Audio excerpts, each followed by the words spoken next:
গতকাল দিনভর আন্দোলন উত্তেজনার পর রাত বাড়তেই স্কুল সার্ভিস কমিশনের অফিসের সামনে যে ঘটনা ঘটল তাতেই কার্যত কুপোকাত নবান্ন। দিনভর বিক্ষোভে রাত স্তিমিত হলেও রাতে কিন্তু সেই আঁচ আরও ভয়ানক আকার নিল।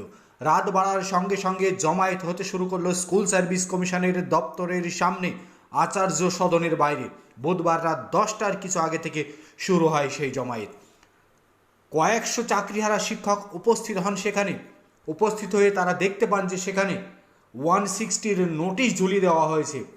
তারপরেও তারা পিছপা হন না। একে একে জমায়েত বাড়তে থাকে।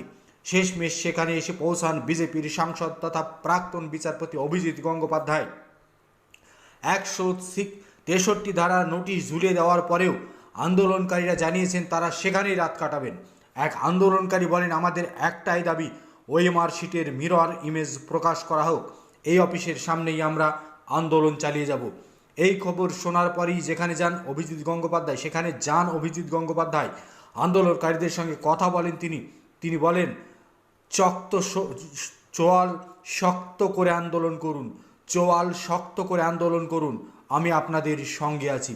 কোনো অঘটন ঘটেছে খবর পেলেই তিনি ছুটে যাবেন, একথা জানিয়ে আসেন আন্দোলনকারীদের। এক কথায় অভিজিৎ গঙ্গোপাধ্যায় এই মুহূর্তে আন্দোলনকারীদের সঙ্গে রয়েছেন, সেটা তিনি স্পষ্ট জানিয়ে আসেন। শাসক দলের পক্ষ থেকে অবশ্য এর তীব্র বিরোধিতা করা হচ্ছে।